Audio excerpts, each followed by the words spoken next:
Yo and hello everybody, Mike here, baseball collector, and it is that time of year again where I am going to show the top 50 cards in my collection, the 2022 edition. This is the fourth year that I've done this. I see lots of guys do this. It's, I think, a great way to draw a line in the sand and kind of see where your collection stands.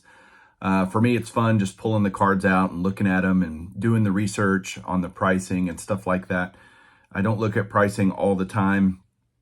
And so when I get to do this, it's just interesting. You know, it's not a happy or sad thing. It's just more, hey, so that's what that's worth. And I found some interesting things. First, I'll let you know that my top 50 is very different this year. I've actually have 9 new cards that weren't in my collection last year, things I've added at shows and the National, etc. And I'll kind of go over those. What else do I want to talk about? Yeah, all the values that I did were pulled from VCP, and as of 12/1, so a little bit ago. But you have to, again, draw a line in the sand somewhere, and that's where I've done it in previous years. The prices are from VCP. It's the last sold price. I didn't do any averages or anything. I just said, what'd the last one sell for? That's your number. Trying to do any more data gathering than that felt just silly to me. So it is what it is. Is it perfect? No, but it's something. Yeah, lots of price movement up and down in the last year. Been interesting to look at. The cards in my top 50 last year, so the same, if you took the same cards I had in my top 50 this year, which is not the same in 2022, but if you look at just those cards, what they were worth in 2021 and what they're worth in 2022, they're down 3.5%. So to say the market is cooling is true, but there are cards that are up. It's like anything else. Not everything goes down at the same time. Not everything goes up. So what I'm going to do is put what its value was in 2021, this time last year, and what it's worth this year in a percentage change. So you can just kind of see which cards are up, which cards are down, and then where they ranked, last year and where they ranked this year. And you can see the movement around the top 50. All in all, this year, my 2022 top 50 is worth just over $107,000. And I know there's people that would just add them all up, but I'll save you the trouble. That's not about. That is what the top 50, based on the data that I found, are worth. So yeah, very mantle heavy. So get ready for that. And yeah, nothing else to say right now. I'll talk a lot as we go through the cards. Sit back, enjoy. Hang on one second. All right, guys, here we go. Just like last year and previous years, I'll put the card up on the right, and then on the left, I'll just kind of type out all the pertinent information, things that are going on with it. To kind of wet your whistle and show you a card not in my top 50, but just to give you an example of kind of what you might see here. Here's a card, 1954 Bowman Willie Mays in a 4, PSA 4. This card last year was number 24. It's number 58 this year. This card was worth $1,000. A year ago, it's now worth $470. So that tells you kind of some of the dramatic movement that has happened in the card world over the last year. And none of us are surprised by that, but great card. Like, I guess the Willie Mays stuff is interesting. There's probably some pretty good deals out there on Willie Mays cards relative to peak prices and former prices. So here we go. The top 50, number 50, a card I just bought not too long ago at the Dallas show, the 1938 Goudey Bob Feller with scribbles. Great card. I love this card. And it comes in at number 50. 49, 1965 Topps, Mickey Mantle. Yep. And a PSA 5, again, if I was to say, and this will be a theme throughout this, one player that has not suffered is Mickey Mantle. It feels like his popularity within the hobby reflected in the card prices that you're getting is as strong as ever. So that's the first of many Mickey Mantles you will see. 65 Topps.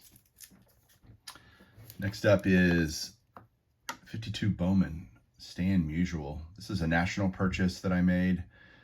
I really was kind of on the fence on it, but I just love the card so much, and I kind of enjoyed getting on some of these cards higher grades.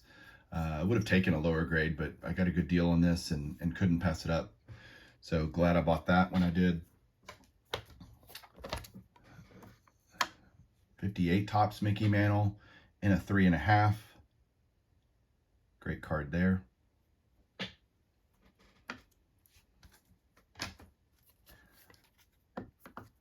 '61 Topps Mickey Mantle in a 5. A lot of these mantles, I've been buying mantles for so long and trying to build a run. I literally only need the 52 Topps is the last mantle that I need to have a complete run of his Bowman and Topps cards from his playing days. So again, if you see higher grades, these weren't purchased recently for the higher grade ones. And so luckily I got them when I did. Next up, 49 leaf. I know it says 48 leaf. 49 leaf Ted Williams in a PSA 1. This was another, I think, Dallas Card Show purchase. Just love that card. I love, again, buying cards like this that are just beautiful. In a 1, there's, tape marks and whatnot, but it's, well-centered. It's just a pretty card, even in a 1. I love well-loved cards. Speaking of well-loved cards, another Ted Williams here. What number is this? 44. Number 44. Ted Williams, 54 Bowman, just classic card, 1.5. This is going to be one of the prettiest 1.5s you see. There's actually a little indentation on the top of the card, like where a paper clip was on it or something. But if you just look at it at arm's length, you don't see that. And so to me, that's perfect for my kind of collection. I just want the card. Beautiful card. Number 43, Roy Campanella, rookie. This was another Dallas Card Show purchase, actually. It's really weird. Some cards I can remember very easily where I got them, and some of them not so much. But Roy Campanella here, awesome card. Rookie card. Again, glad I bought it when I did, for sure. Another mantle. Little sideways card here. 1960 Topps. One of my all-time favorite sets is 60 Topps. And I happen to have this mantle in a 4.5. Again, owned that a long time. You can tell by the flip.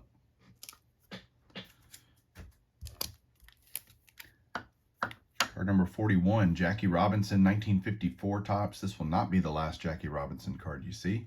His stuff has obviously done very well. Through the pandemic, he just had an explosion. And appreciation, overdue. I don't know what caused it, but I'm glad, certainly his cards are deserving to be worth what they are worth. He is just a huge figure in sports, period, and is finally becoming a big figure in the hobby, and that's great to see. A couple of 56s back to back. It's kind of interesting. These next two cards are worth the exact same, but you can tell the popularity of Mantle by this example. So here is a PSA 2 56 Topps, one of the many people's favorite Mickey Mantle cards. This is 56 Topps here because it's just a great picture, great action shot in the background. I mean, it's classic, absolutely fantastic. I have that in a 2, which is worth the same as, hold on, let me do some arranging here, as this card, 1956 Topps Ted Williams in a 6. Could actually argue pretty easily that Ted Williams had a better career than Mickey Mantle, and yet, actually, they're probably pretty similar. I think Ted Williams is, again, one of the all-time greats, Inner Circle Hall of Famer, but this card's in a 6. And so a Mantle in a 2, same year, is worth the exact same as a Ted Williams in a 6. Tell me down below which one you would rather have, the Mantle in a 2 or the Williams in a 6. I don't know what choice I would make there, but I'd want them both. That's the hard part.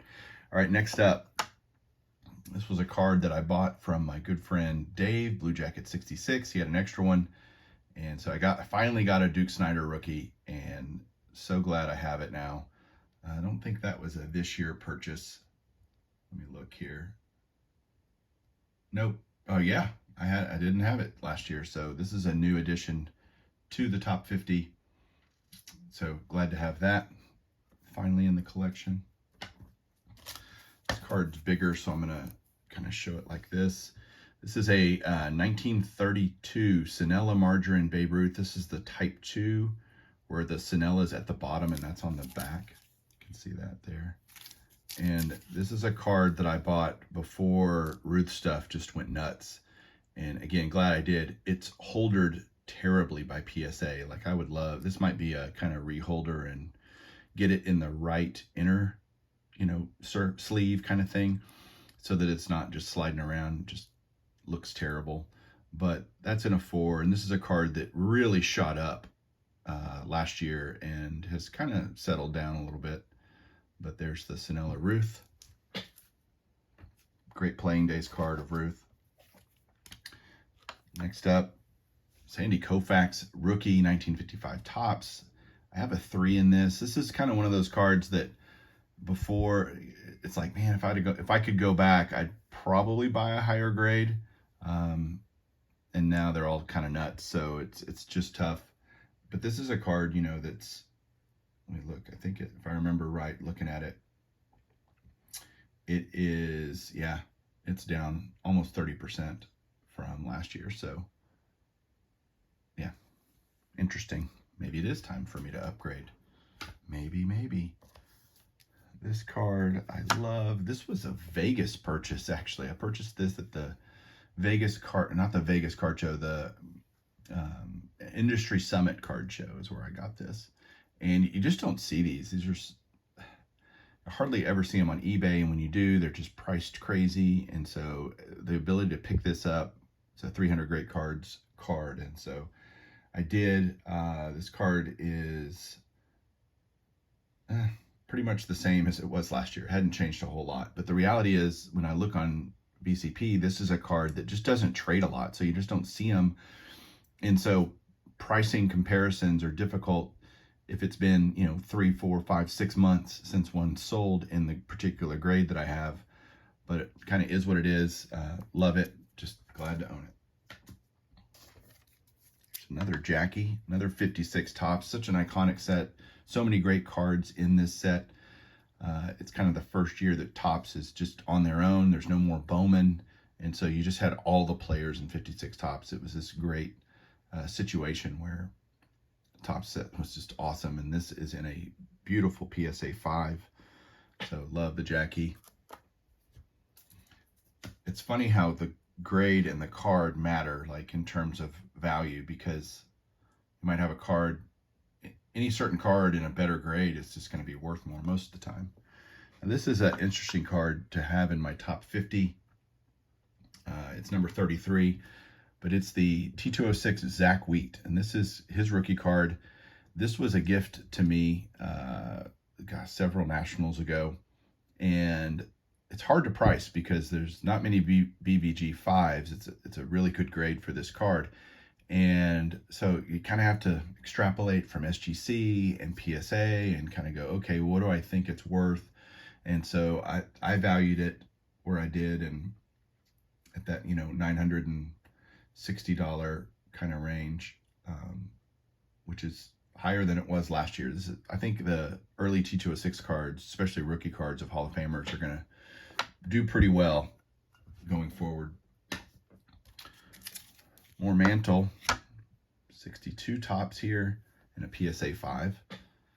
Again, that's more the grade issue. These are so condition sensitive. I mean, you can see even on mine, I've got chipping along the edges. It's very common with 62 Topps, 71. There's just a lot of years where if you have any color on the border, it's going to get chipped up. And this should be more evident. All cards get chipped up, but just more evident and more distracting on that, but love it. This is one of my favorite cards, 1948, like just in terms of just favorites. 48 Swell Sports Thrills. Lou Gehrig, Babe Ruth. This is after the called shot, I think, in the 1932 World Series against the Cubs. It was interesting because my friend Mike, Junk Wax Hero, saw a 48 Swell Sports Jackie. He's like, I've never seen this set before. Well, here's one, Mike. This is just a great card, and a card that's really been appreciated more in the last couple of years for what it is, and has gone up in value pretty good. So there's that.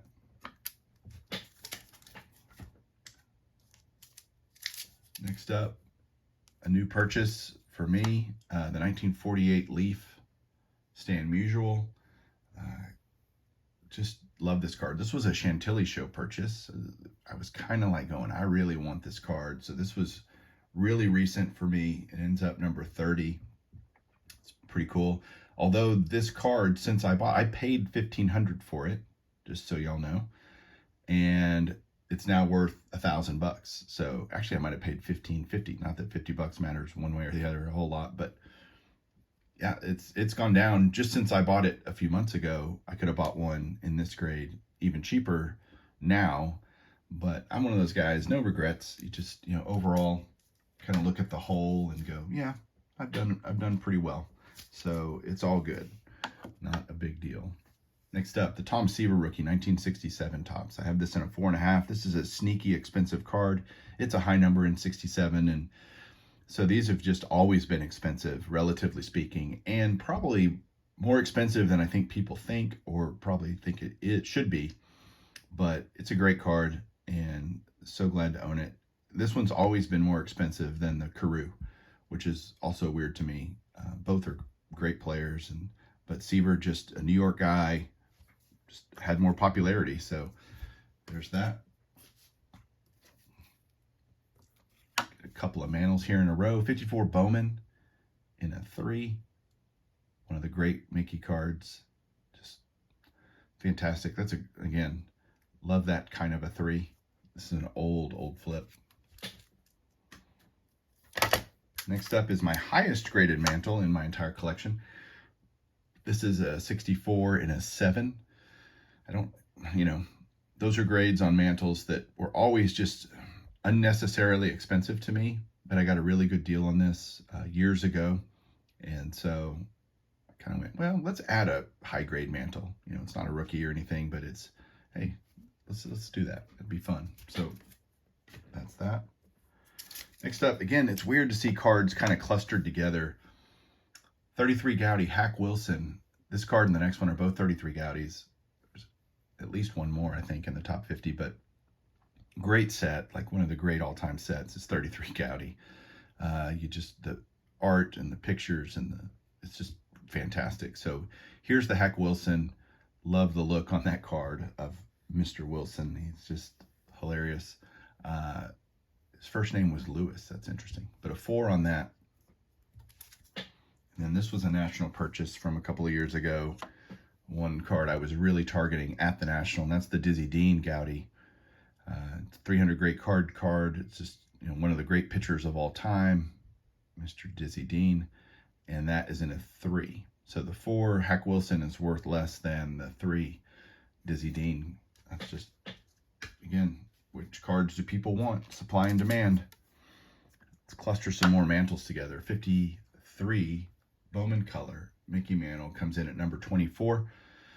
This is another national purchase. I remember JT helping me find this card as I was looking for it, trying to finish my Bowman color run and of Hall of Famers, and Mantle was one of the last few that I needed, and he found this. I looked at dozens, I think, at that national. That's a great thing about the National. You can always find a card, unless it's super rare. If it's, this isn't like a rare card, but finding the right combination of price and grade is always that's the trick, right? Is trying to do that. So glad to have finally added this to my collection. Another Mantle. 1969 Topps Mickey Mantle. But this is the last name in white. So this is the normal card is the last name in yellow. Last name in white is a short print, kind of, just oops kind of thing. Whether or not Topps did that on purpose, who the heck knows? But that is a great card. Comes in at, where are we up to? number 23.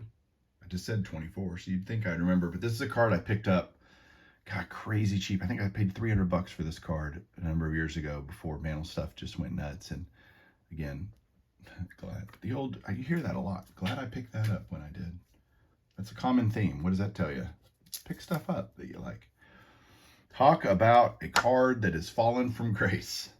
It's the first modern card, not the last, but 2011 Topps Update Mike Trout, PSA 10. This card, at its peak was $7,500 back in February 2021. By December 2021, it had come back down quite a bit to just under $3,000. Now it's a $1,200 or $1,500 card. Sorry, $1,300 card. So it's gone down in the last year by half. It's half, and I think that's a product of, just more and more being out there. I think more and more 2011 Topps updates get submitted all the time. The population continues to go up. There's more supply. Trout hasn't won an MVP in a few years. He's had good seasons. Like last year was really good. Like Mike Trout's a Hall of Famer, no doubt. But I just think it's like, hey, maybe this shouldn't be a $7,500 card.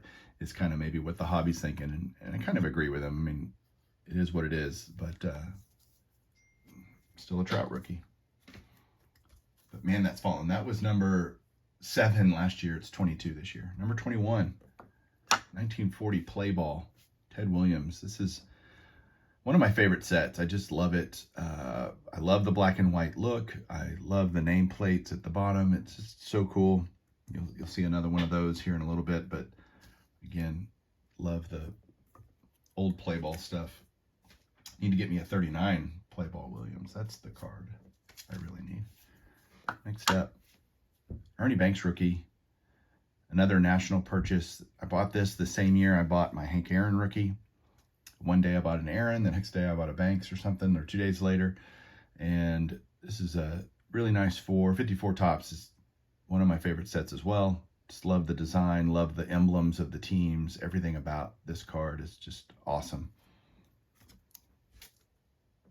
So you just saw the 40 Play Ball Williams. Here's the 41. This is a card I submitted myself for grading. I bought it raw a couple years ago now, I guess.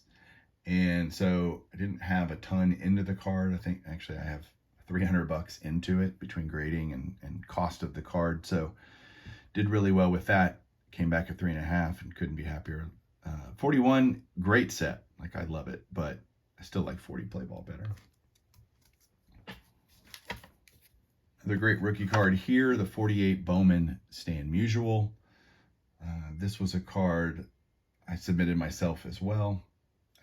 I bought this from a collection that a friend of mine had, and so bought it, submitted it at the National, along with another card you're going to see a couple of years ago, and it came back a 4, and I thought that was like, I was thrilled with that, like awesome. 53 Topps Satchel Paige in a PSA 5. This card has gone nuts. I paid just over $250 for this years ago, and now it's almost a $2,000 card. It's done well this year. Satchel just doesn't have a ton of cards, so I think if you're going to own a Satch and you can't afford a rookie, this is kind of the fallback card for most people. Is this 53 Topps? It's his only Topps card, and so it's just a great card in the hobby and one with high demand for sure. The second 1940 Play Ball is the Joe DiMaggio. Card number 1. Card number 1s are always difficult in that era because they were just treated typically worse, the first and last card. So to have this card in a 3 is fantastic. This was an auction purchase, like a big time auction where I bought this card a long time ago. Felt I overpaid at the time, quite frankly, but yeah, didn't. Turns out I didn't. Today's high prices are tomorrow's discounts. That's kind of how I look at it.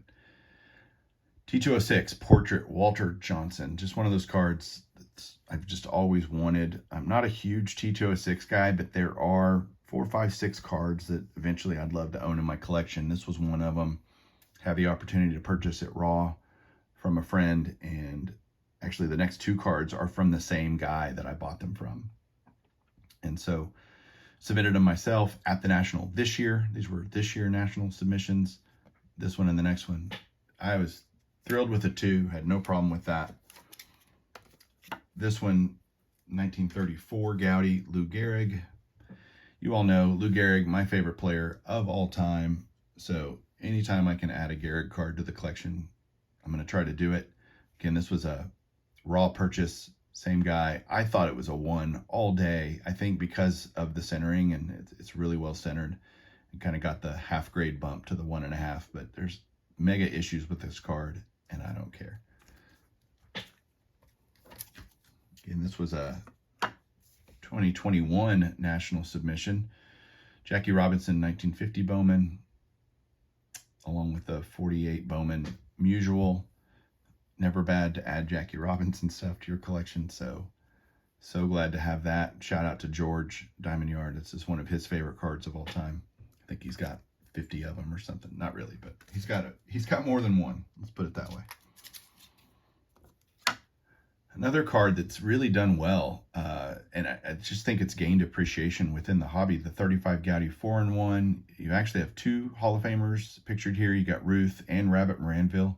So, I don't know. It's I think his last playing days card. That would make sense because he's on the Braves and he only played with them for 1 season. Not really even a full season. But just love this card. Love the idea of the 4-in-1, and if it was a solo card, it'd be certainly even better, but great Babe Ruth playing days card. 1953 Topps Jackie Robinson. Jackie's, again, if you can get high grade Jackies, those are not cheap anymore. They weren't ever really cheap, but they're just, again, like I said earlier, Jackie getting the appreciation he absolutely deserves in this hobby, and love that card. Getting into some big boy mantles now. 52 Bowman. This was a Dallas Card Show purchase this year, maybe? Let me see. Yeah, didn't own it last year, so yes. This is a card that's down from where I bought it. I paid $3,200. It's worth $2,500-ish. So definitely, is what it is. Again, no regrets, 0 regrets. So just glad to own it. Glad I bought it when I did. I don't think it's speculating and will it be cheaper or will it be this? Man, if you see it and it's a good deal in the moment, buy the card. That's kind of my advice. 53 Topps. This was a this year national purchase. Mickey Mantle. The 56 top. Like, it's hard to pick. So many people have their favorite mantle. I would like to say I have my favorite mantles. Like, there's just so many great cards of Mickey Mantle in his cardboard history. This is certainly one of them. This is a card that's worth crazy money in higher grades. So to buy a 1.5, I wanted to be able to buy a couple of big cards at the National this year. And in order to do that, you kind of have to go, all right, do I want a higher grade 1 card or a couple of lower grade multiple cards? And I'm always going to go with the multiple cards in lower grade. You can always upgrade later. I'm not much of an upgrade guy, but if you want to, you always can. Never a bad time to buy a Hank Aaron rookie. That's what my friend Eric, Those Back Pages, says all the time, and he ain't lying. This is a card actually I bought with him at, I think, the 2019 National, maybe even 2018 National. It's hard to remember, but I bought this before the show even opened. We looked for, I don't know, dozens of them. There were plenty of them there, and this was the one that made the most sense from a grade to cost standpoint. And, I would love a higher grade. Not at all unhappy with this one. It's a great looking 3. So that's kind of what we did. We went, well, that's the best looking 3. So I could have bought a 4 or 5, but the reality was this was just a better ratio of bang to buck. So love owning it. Shout out to Josh, rated rookie on this one. This is a 48, I'm sorry, I said it because I read it. 49 leaf Babe Ruth. Ironically, it's card number 3, which is his jersey number. There are 2 retired players in 49 leaf, Babe Ruth and Honus Wagner. They picked 2 pretty good ones. I'm blessed to have both cards. This is a 1. This is another card that's just tremendously gained popularity within the hobby after playing days, but still kind of a old vintage Ruth card. This I bought at the Dallas Card Show when Josh was here, Josh Rated Rookie, and he bought one the day before, and we found this one also, and he said, dude, if you don't buy it, I'm buying it. So I ended up buying it, and glad that I added this to my collection. It's one of those great cards of all time. So this is probably going to be the most surprising card to you guys in the entire top 50. When you see it, it'll make sense.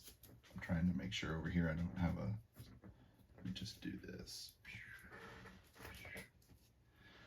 This card, 2012 Topps Heritage, Bryce Harper, PSA 10. Why on earth do you guys are like, wow, how can that card be worth that? And the reality is, Bryce Harper, especially after his second MVP last year, kind of looks on track to be a Hall of Famer. I certainly think he's on track to be that. I don't know that if he retired today he would be, but maybe. And he's still got a bunch of years left. He's leading the Phillies and all that right now. This card was issued only in box set form. You could only buy it on Topps.com. They were only going to issue 1,000 sets. I don't even know that they sold 1,000 sets.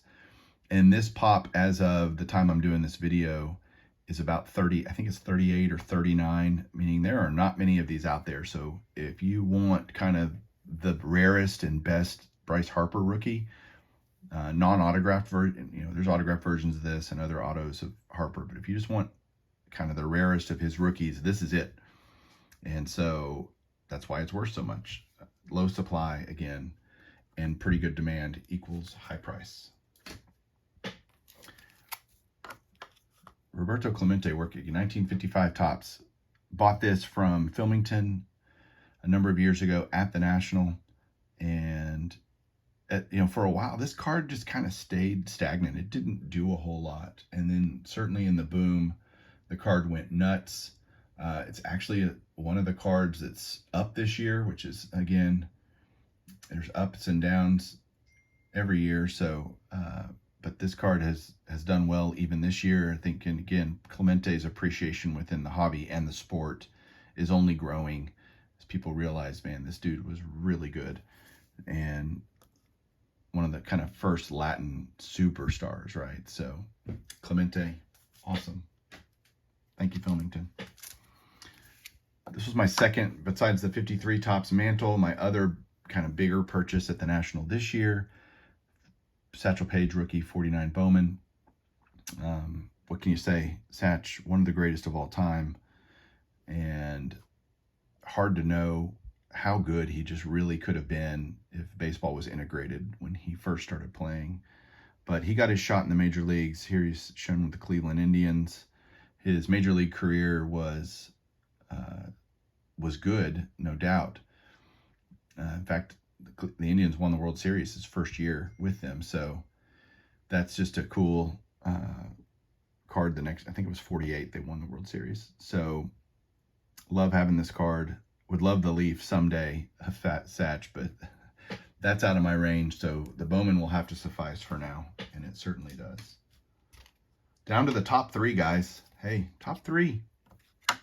Lou Gehrig, 1933 Gaudy. PSA 2, this was the first big kind of higher cost card that I bought as a vintage card years and years ago. This card has only appreciated. It's just done really well. Gehrig's just one of those iconic players in the hobby, in the sport. So not Ruthian levels yet, but like this card, any of the 33 Gaudy Ruths are worth significantly more in the same grade, but definitely a card that I love owning and that I'm glad I bought a long time ago. So There's the number 92. He actually has 2 cards in 33 Gotti. Same picture, ironically. Last up, 2 cards from the same set, so you can guess what the next one is. But this is the Willie Mays rookie, 51 Bowman, of course. I bought this at the National with Andrew Nuff Said Cards. And this is, again, like the Mays, the 54 Bowman I showed at the very beginning was just nuts. I mean, this was a over $10,000 card in this grade during the peak, which was this card peaked in April 2021. I kind of look at that just because I'm curious. But Mays stuff has really, really come down. This is still almost a $5,000 card, but a year ago it was, $6,300. So you've seen a pretty significant 20% drop, 22% drop in the last year. Nothing wrong with that. Just still a great card. Still way more than I paid for it. So still really happy to own it, and we'll own it for a long time. And number 1. Is anybody surprised? No. 51 Bowman Mantle. I bought it almost 2 years ago. This was a January 2020 purchase, so right before pandemic, right before crazy happened. And I overpaid for this card. I mean, it's a PSA 5, and this was I really need to, Julie and I kind of talked about it, and we had the money, and I'm like, hey, I really want to get this card. I thought the Mantle rookie was way undervalued relative to the 52 tops, and I just thought, man, this card is just so underappreciated in the hobby. So yeah, this card's been nuts. It is really weird. When I did the analysis, the last one, as you can see there, sold for $28,200. A year ago, it was $28,200. This card hasn't moved year to year. It's moved, intra-year, certainly. And at the peak, this was about 55 grand. And so do you say, oh man, I wish I would have sold it, for 50 and I could buy it back today for 28. I just don't do that to myself. I don't know why that would make any sense to anybody to kind of wish and that and shoulda, coulda, woulda. I mean, you can't really know. And I just wanted to, because I said to myself, man, if I sell this card, I won't own it anymore. I have to go find another one, and I don't want to have to go through that. I already own it. Why would I mess with it? And I talked to Julie about it. Wasn't like we needed the money. It was just like, I'll sell it if I need to sell it. But for now, I'm just going to hold on to it, and still glad I own it. Still worth way more than I paid for it. So that's it. That is the top 50, guys. Let me know what you think down below. Hope you enjoyed it. Thanks for watching. And as always, keep collecting.